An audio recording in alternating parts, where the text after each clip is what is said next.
Gayatri degree PG కళాశాలలో ఘనంగా బతుకమ్మ సంబరాలు. పూలనే పరదైవంగా పూజించే ప్రత్యేక పండుగ బతుకమ్మ మన సంస్కృతి సాంప్రదాయాలకు ప్రతీకగా నిలిచి ప్రకృతితో అనుబంధాన్ని ప్రస్ఫుటం చేస్తూ అతివల అస్తిత్వానికి అద్దం పడుతూ వారి సృజనాత్మక శక్తిని ప్రకటిస్తుందని గాయత్రి విద్యా సంస్థల చైర్మన్ అల్లంకి శ్రీనివాస్ అన్నారు. శుక్రవారం గాయత్రి డిగ్రీ పీజీ కళాశాలలో బతుకమ్మ వేడుకలు అంబరాన్ని అంటాయి. ముందుగా గాయత్రి విద్యా సంస్థల చైర్మన్ అల్లంకి శ్రీనివాస్ గౌరీదేవికి బతుకమ్మకు పూజలు నిర్వహించి బతుకమ్మ సంబరాలను ప్రారంభించారు. కళాశాలలోని విద్యార్థినులు సాంప్రదాయ దుస్తులు ధరించి భక్తి శ్రద్ధలతో రకరకాల పువ్వులతో బతుకమ్మను పేర్చి సంబరాలు చేసుకున్నారు. విద్యార్థినుల ఆటపాటలు అందరినీ అలరించాయి. గాయత్రి విద్యా సంస్థల చైర్మన్ అల్లంకి శ్రీనివాస్ విద్యార్థులను ఉద్దేశించి మాట్లాడుతూ బతుకమ్మ పండుగ మన ఆచార సాంప్రదాయాలలో భాగమని, తీరొక్క పూలతో బతుకమ్మలను పేర్చి పువ్వులను దైవంగా భావించి గొప్ప సంస్కృతి తెలంగాణకు మాత్రమే సాధ్యమని పేర్కొన్నారు. ఈ పండుగ ద్వారా ప్రపంచానికి మన తెలంగాణ సంస్కృతి సాంప్రదాయాలను చాటి చెప్పే గొప్ప పండుగ అని, విద్యార్థినులు పాటలు నేర్చుకొని భావి తరాలకు మన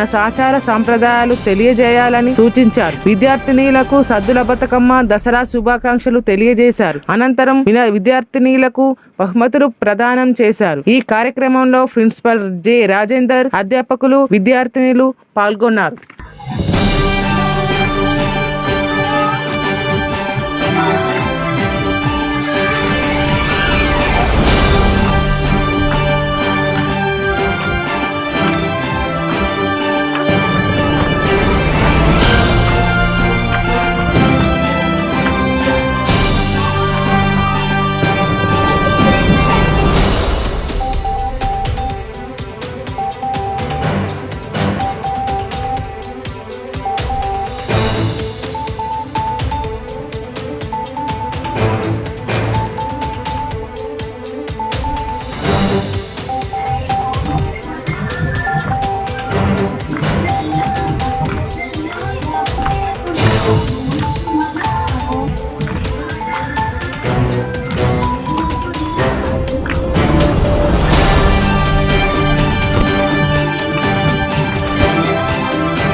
ఈ 9 రోజులు కూడా ఇటు నవరాత్రులు, దుర్గా అమ్మవారి నవరాత్రులతో పాటు ఇక్కడ బతుకమ్మ సంబరాలను కూడా మనం జరుపుకుంటాం. ఈ యొక్క బతుకమ్మ పండుగ అనేది మన తెలంగాణ ప్రాంత ప్రజలకు మాత్రమే ఈ యొక్క ప్రత్యేకమైన పండుగ. ఎందుకంటే ప్రపంచంలో ఎక్కడ కూడా జరుపుకోరు. ఇది ఒక తెలంగాణ ప్రజలకు మాత్రమే ప్రత్యేకమైనటువంటి పండుగ ఈ బతుకమ్మ పండుగ.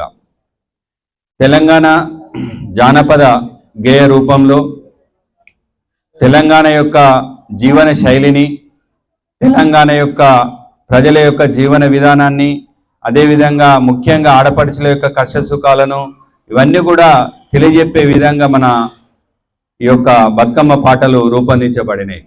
దాని ముఖ్యంగా మీరందరూ కూడా ఈ పాట రూపకంలో ఉన్న ఈ పాటలన్నిటి కూడా మీరు అందరూ కూడా నేర్చుకోవాలి. ముఖ్యంగా మొత్తము ఈ డీజే సౌండ్స్ మీదనే ఆధారపడకుండా మీరు కూడా ఇలాంటి తెలంగాణ జానపద గేయాలను మీరు కూడా నేర్చుకొని ముందు తరాలకు అందియాలి. ఎందుకంటే ఇది ఎప్పుడో కొన్ని వందల వేల సంవత్సరాల నుంచి వస్తున్నటువంటి పండుగ.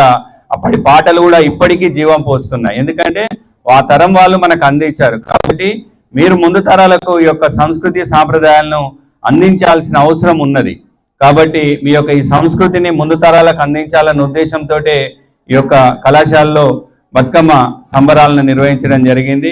ముఖ్యంగా మనం దేవుణ్ణి పూలతో పూజిస్తాం. ఆ పూలనే పూజించే పండుగ ఈ యొక్క బతుకమ్మ పండుగ. కాబట్టి ఇలాంటి ప్రత్యేకమైన పండుగను మీరు సాంప్రదాయబద్ధంగా జరుపుకోవాలని, అదేవిధంగా అమ్మవారి యొక్క ఆశీస్సులు మీ అందరికి కూడా ఉండాలని ఈ యొక్క సందర్భంగా తెలియజేస్తూ ముగిస్తున్నాను.